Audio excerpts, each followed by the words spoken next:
A livelihood source from a humble material is a reminder of the miracle of the Guild Banquet. The gathering of tireless hands interweaving to provide necessities is a heartwarming experience worthy to be remembered. These town prides on their handmade products that are certainly a demonstration to their culture of community and camaraderie. Dito sa Sitio Tapuac, Barangay Bulo, makikita ang mga manggagawang masayang pinapagpag, tinatali at tinatahi ang mga pinatuyong tiger grass o tambo sa Tagalog upang mabuo ang kilalang panlinis ng mga Pilipino, ang walis tambo. Mula nung pagdating nila dito, yun na ang unang produkto nila, yung mga ninuno namin. Mayroon pong kangkanay at saka ibaloy po, sir.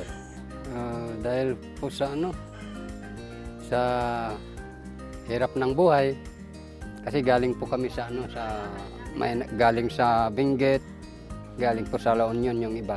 Pero may dalawang organisasyon, tribal at saka tribal farmers po. Seasoning po yan, minsan sa isang taon pagka-harvest.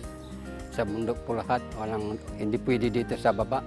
Umpisang paggawa, maka 25 siguro isang araw, nakakarating po yung mga produkto namin na walis. Dito lang po sa bayan ng Bugalyon at sa Carablador. Yung bintahan depende po sa paggawa po, yung klase. 80 yung diretsuhan, yung kahoy naman 100 po ang wholesale doon. Bukod sa pagtatanim ng puno ng palay, yun ang pangalawang namin, source income namin sa pamumuhay namin dito. Pagbili ng lahat ng pangkailangan, pang araw-araw na kailangan.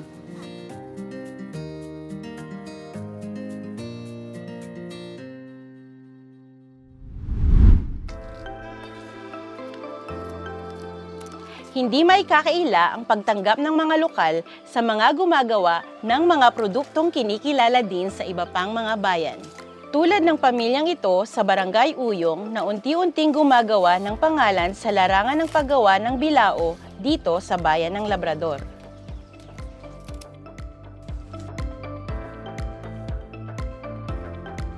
Umpisa po ay nagpaturo po ako sa biyanan ko. Tapos inaturuan ko na rin yung mga anak ko. Nung natuto sila, lahat na kami magpapamilya. Hanggang ngayon ko pa rin. Ano lang po sir, sa Dagupan po. Noon sa San Carlos po namin dinedeliver. Pero ngayon nandito na po kami sa Labrador, sa Dagupan na lang po. Ano lang po, pag maraming binibili sila po, 27 lang po itong isa. 30 piraso lang po pag maghapon kasi siyempre marami pa pong ibang trabaho sa bahay. Para sa din, pamilya namin, kakailangan namin din sa bahay, ganun, sa pagkain na. Kung ano man ang kakulangan sa loob ng bahay, ayun po, ang sa pamilya namin kahit paano.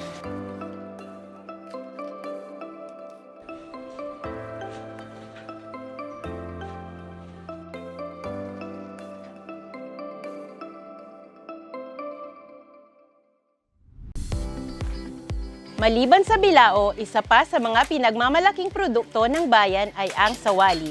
At dito sa Barangay Bulo, makikilala ang mga may bahay ng masisipag na pamipamilyang gumagawa nito.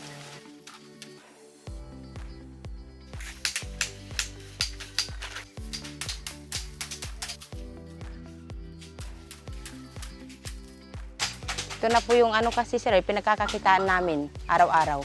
Dito namin kinukuha ng gastusin, pag-aaral ng mga bata, pagkain, ganun po.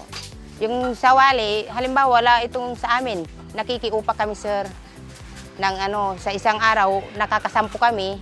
Kung maganda yung pat-pat na ganito ay 10, 30 yung upa sa isang ganito lang. 10, may 300 na kami sir.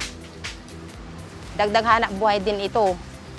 Pag walang kinukuhang ganyan ay mayroong nagpapasawali, mayroong mga nagpapasawaling dealer na. Sa Bulacan, meron na din po dito sa iba't ibang Ano ng Pangasinan din po. Pag 8x10, 300. Pag 7x10, 250. Sobrang mahirap gawin, nakakasuga sa kamay. Tiyaga lang po.